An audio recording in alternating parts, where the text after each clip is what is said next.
싱겁게 먹는 게 좋다는 이야기는 익히 들어 알고 있는 내용이다. 그러나 그 자세한 내막은 잘 모르는 사람들이 많을 듯 싶다. 그냥 좋다니 따르려고 하다 보면 얼마 못 가기 쉽상이다. 그 이유와 해결책, 또 소금과 우리 몸속 체세포나 여러 기관에 대해 이해하기 쉽게 나와 있으니 영상을 끝까지 보시길 바랍니다. 더 자세한 설명과 예시를 보기 위해 책을 한번 읽어보는 것 또한 권합니다. 그럼 오늘의 영상 시작합니다. 피부 노화, 세포 조직의 결합력 약화, 비만, 고혈압, 신장질환, 호흡기 질환, 망막 손상, 시력 약화, 염증, 알레르기, 정신질환, 소화불량, 구토, 잦은 코피 등 현대인들이 앓고 있는 질병은 수없이 많다. 이런 질환을 앓는 환자들은 거의 예외 없이 병원에서 약을 처방받는다.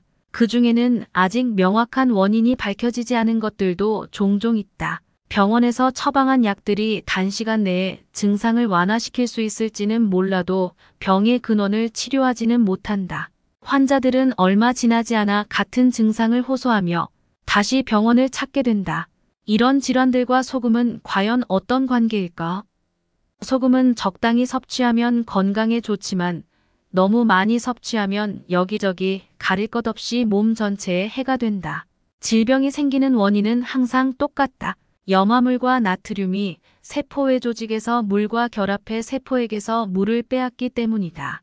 수분을 모두 빼앗긴 세포는 결국 바짝 말라버린다. 이 현상은 다음 두 가지 사실을 통해 확인할 수 있다. 첫 번째, 소금은 육류나 생선 등을 저장할 때 이용된다. 육류나 생선에 소금을 뿌려두면 조직에서 수분이 빠져 오래도록 상하지 않고 신선하게 유지되기 때문이다. 부패균은 조직 속 수분에서 가장 먼저 생성된다. 그렇기 때문에 조직에서 수분을 제거하면 부패를 늦출 수 있다. 두 번째, 바다에서 조난을 당했을 때 선원들은 짠 바닷물로는 결코 갈증을 풀 수 없다는 사실을 잘 알고 있다. 목이 마르다고 바닷물을 마셨다가는 오히려 세포들이 소금에게 수분을 빼앗겨 천천히 말라 죽게 될지도 모른다. 거울 앞에선 우리 눈에는 얼굴, 팔, 다리 같은 겉모습만 보인다. 몸속 세포들의 매혹적이고 놀라운 모습은 전혀 볼 수 없다. 그래서인지 애석하게도 대부분의 사람들이 세포에는 별 관심이 없다. 하지만 우리의 몸을 구성하는 것이 바로 눈에 보이지 않는 체세포임을 잊어서는 안 된다. 육체가 건강하려면 체세포가 건강해야 하고 체세포가 건강하려면 수분이 항상 충분하게 유지되어야 한다. 그런 수분을 세포에게서 빼앗는 최악의 적이 바로 소금이다. 건강한 체세포는 총 200만에서 300만 개 이상의 세포 성분을 제공한다. 이런 세포 성분들은 모두 물속에서, 즉 생명수 안에 있을 때에만 맡은 임무를 수행할 수 있다. 그러므로 현대 세포 생화학자들은 소위 문명화된 세계에서 겪는 대부분의 건강 문제는 수분 부족 때문이라고 진단한다. 그러나 수분이 부족한 이유는 물을 적게 마셔서가 아니라 너무 짜게 먹기 때문이다. 다시 한번 강조하지만 소금은 잔인한 물 도둑이다. 소금은 우리의 세포를 죽이고 건강을 위협한다. 소금이 세포들의 수분을 빼앗는 만큼 신진대사 능력도 떨어진다. 신진대사 능력이 원래 100%였다면 짠 음식을 먹은 후에는 70% 내지 60% 혹은 그보다 더 낮아진다. 한마디로 약 70조 개에 달하는 체세포들이 나트륨 때문에 고통을 당한다. 그 결과 세포는 본연의 능력을 잃고 생체 조직 전체에 문제가 발생한다. 이는 곧 질병을 예약한다는 의미이다. 전문가들은 이렇게 경고한다. 소금 과다 섭취로 인한 쇠약 현상은 설탕이나 지방에 따른 결과와는 달리 신체 전체에 영향을 미치며 특히 신경 조직에 막대한 해를 끼친다. 또한 소금은 혈관을 좁혀 비타민, 미량 영양소, 효소, 단백질 등이 세포로 수송되는 것을 어렵게 한다. 결국 우리 몸속 70조 개의 체세포는 영양소를 넉넉히 공급받지 못해 배를 골게 된다. 게다가 혈압까지 높아져 순환장애가 생기고 약해진 심장은 펌프질을 제대로 못해 다른 기관에도 문제를 야기시킨다. 그럼에도 불구하고 병원에서는 여전히 소금을 먹지 말라는 혹은 줄이라는 처방은 내리지 않는다. 그 이유는 소금이 건강에 미치는 위험이 아직 제대로 알려지지 않았기 때문이다. 소금이 얼마나 잔인하게 우리의 건강을 공격해 해치는지 알려면 가장 먼저 우리 몸의 세포를 관찰해야 한다. 여성들이 임신을 하면 첫 달부터 소금에 대한 욕구가 급격히 증가한다. 임산부 자신뿐 아니라 수분을 결합해줄 나트륨이 간절하게 필요한 태아 때문이다. 하지만 임산부가 짜게 먹으면 나트륨 함유량이 높은 영양분이 탯줄을 통해 그대로 아기에게 공급된다.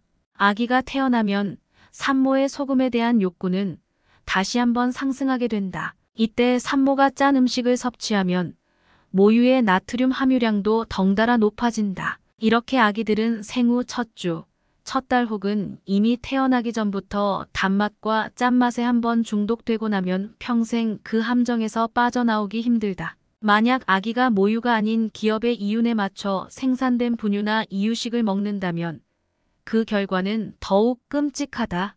안타깝게도 생산자들은 경쟁사에 뒤지지 않기 위해 앞다퉈 분유나 이유식에 설탕과 소금을 더 넣기 때문이다. 그들에게 아기들의 건강은 언제나 뒷전이다. 아기들의 미래는 짠맛을 특별히 좋아하는데 이는 나트륨을 많이 섭취해야 하는 아기들을 위한 자연의 배려이다. 분유 및 이유식 생산자들은 이 점을 이용하여 상품 안에 많은 양의 소금을 넣는다.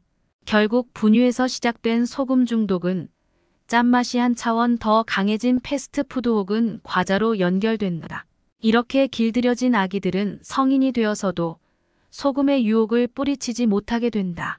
아이들이 평생 불운하게 살게 될 수도 있을 만큼 끔찍한 일임에도 불구하고 식품업자 심지어 부모들까지 소금 중독에는 도통 관심을 두지 않는다. 독일 영양학회의 식품영양학자 이사벨레 켈러는 이렇게 말한다. 아기 때부터 짜지 않게 먹이는 것은 매우 중요합니다. 일단 짠맛에 한번 중독되면 이후의 식습관은 고치기가 무척 힘들기 때문이죠. 유아기 때 백색 알갱이의 희생자가 되고 나면 평생 동안 질질 끌려다니게 된다는 의미이다.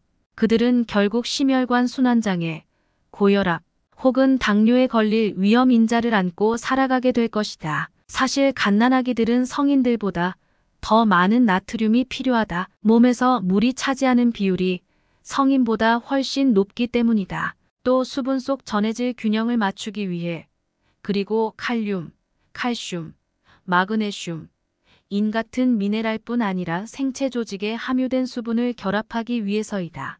특히 생후 1년 사이에 몸무게가 급격히 느는 만큼 많은 물을 결합해야 하고 나트륨 필요량은 급격히 상승한다. 생후 1년이 지난 다음부터는 서서히 감소한다. 이때 산모나 아이를 둔 엄마들이 꼭 기억해야 할 것은 땀을 많이 흘릴 수밖에 없는 무더운 나라가 아니면 모유나 분유, 그리고 이유식만으로도 필요한 나트륨을 충당할 수 있다는 사실이다.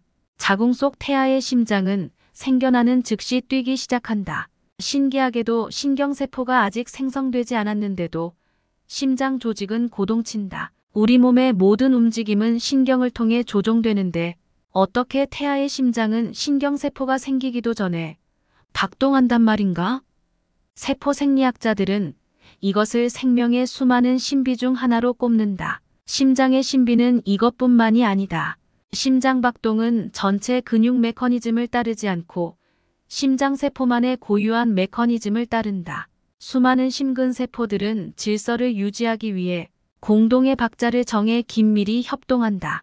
정해진 박자는 전기 자극을 통해 전달되고 박자에 따라 심장은 힘차게 박동한다. 우리의 심장은 대단히 성실하다. 평생 동안 밤낮으로 1분에 약 70번을 쉬지 않고 뛴다. 심장이 한번 뛸 때마다 약 70ml의 혈액이 순환계로 보내져 1분이면 5리터가 된다. 심장은 다른 장기에 비해 작은 편인데 남자는 평균 310g, 여자는 260g 밖에 되지 않는다. 하지만 심장이 지닌 힘은 가히 놀랍다. 심장은 지구상에서 가장 강력한 동력기이다. 좌우에 방이 2개인 작지만 강한 이 동력기는 2개의 순환계를 돌린다. 좌측에 있는 방은 영양소가 가득한 혈액을 동맥으로 보내고 우측에 있는 방은 정맥에서 폐로 혈액을 보낸다. 폐로 보내진 혈액은 그곳에서 산소를 만나 다시 많은 영양소를 함유하게 된다. 우리의 심장은 스트레스를 받으면 순환계를 통해 비타민이나 단백질 혹은 미량 영양소 등을 각 세포에 전달하기 위해 더 빨리 뛴다. 스트레스를 받으면 우리 몸이 더 많은 영양소를 필요로 하기 때문이다. 이때 스트레스로 인해 혈관은 좁아지고 좁은 혈관으로 평상시보다 더 많은 혈액이 운반된다.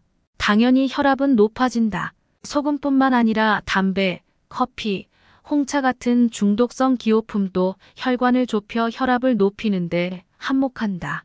건강한 식생활, 규칙적인 운동, 그리고 충분한 휴식을 취한다 해도 혈액량이 늘어나면 혈압이 높아진다. 이때 혈압 상승의 명확한 원인을 몰라 의아해하는 의사들도 종종 있는데 대부분 소금 과다 섭취를 미처 생각하지 못해서이다. 짠 음식을 조금만 섭취해도 혈압은 바로 상승한다. 소금이 다른 발병 요인보다 더 무서운 것은 혈관을 좁힐 뿐만 아니라 물과 결합하여 혈액량을 늘리기 때문이다. 좁아진 혈관과 늘어난 혈액, 우리 몸의 혈압이 천정부지로 치솟는 것은 불을 보듯 뻔하다. 수십억 년 전 지구는 생명체라고는 하나 없는 쓸쓸하고 황량한 행성이었다. 그러던 어느 날 바닷속 원시 수프에서 해조나 박테리아 같은 각종 원형생물, 즉 최초의 단세포 생물들이 생겨났다. 처음 생성될 때부터 이미 단세포 생물들은 물로 가득 차 있었다. 그리고 오늘날의 소위 고등생물에 속하는 동물이나 인간들의 몸속에도 그때처럼 소금과 전해질이 가득하다. 그렇게 예나 지금이나 지구상의 생명체는 모두 소금물에서 나고 자란다. 최초의 유기체라 할 수 있는 거대 분자, 효소, 핵산 그리고 세포 생물 모두 소금물에서 자라니 말이다. 우리 몸의 약 절반도 소금물이다. 몸속 세포 안에 저장된 물뿐 아니라 세포 바깥에 존재하는 혈액, 림프액, 침, 땀, 눈물, 점막 분비물, 정액 등의 모든 체액 또한 소금물이다. 비록 몸속에 존재하는 전체 미네랄 중 소금이 차지하는 비율은 고작 2%에 불과하지만 우리 몸에 없어서는 안 될 필수 영양소인 것만은 확실하다. 아래는 소금이 우리에게 꼭 필요한 10가지 이유이다. 1. 나트륨은 칼륨과 협동하여 세포에 영양소를 공급하고 세포 쓰레기를 청소한다. 2. 나트륨은 호르몬 및 여타 생체 물질들과 협동하여 원활한 수분 대사를 유지한다. 3. 나트륨은 수분 대사를 통해 혈중 염도 및 혈압을 조절한다. 4. 나트륨은 혈관 팽창을 조절하여 날씨 변화 같은 외부적 영향에 반응한다. 5.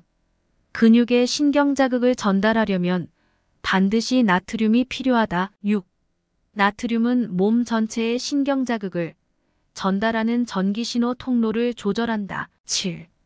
소금은 혈액의 수소이온 농도 보존에 중요한 역할을 한다. 음성전자인 염화물이온과 양성전자인 나트륨이온이 산성과 염기성의 균형을 조절한다. 8. 위액에 염화물이 없으면 단백질이 충분히 소화되지 못한다. 9. 염화물이 없으면 칼슘과 철분은 우리의 생체 조직에 필요한 이온으로 바뀌지 못한다. 10. 소금은 정신적 신체적 건강을 향상시킨다. 이처럼 소금은 우리 몸에서 중요한 역할을 하고 있다. 소금의 중요성은 충분히 알았고, 그러나 너무 과하면 안 되니 식단에서 염분을 줄일 수 있는 방법 10가지를 제시하겠다. 하나, 가공식품과 심하게 짠 음식을 완전히 끊어라. 2. 과자를 멀리하고 과일을 가까이 하라. 3. 머스터드나 케첩 같은 드레싱에 주의하라. 4. 스테이크와 감자튀김을 멀리하라. 5. 정육점의 고기와 소시지를 조심하라. 6. 단계별로 서서히 줄여라. 7. 좋은 소금을 똑똑하게 고르라. 8. 소금 대신 천연 식재료로 저염 조리하라. 9. 몸속 염분을 배출시켜라. 10. 주식은 흰쌀보다는 잡곡밥으로 하라.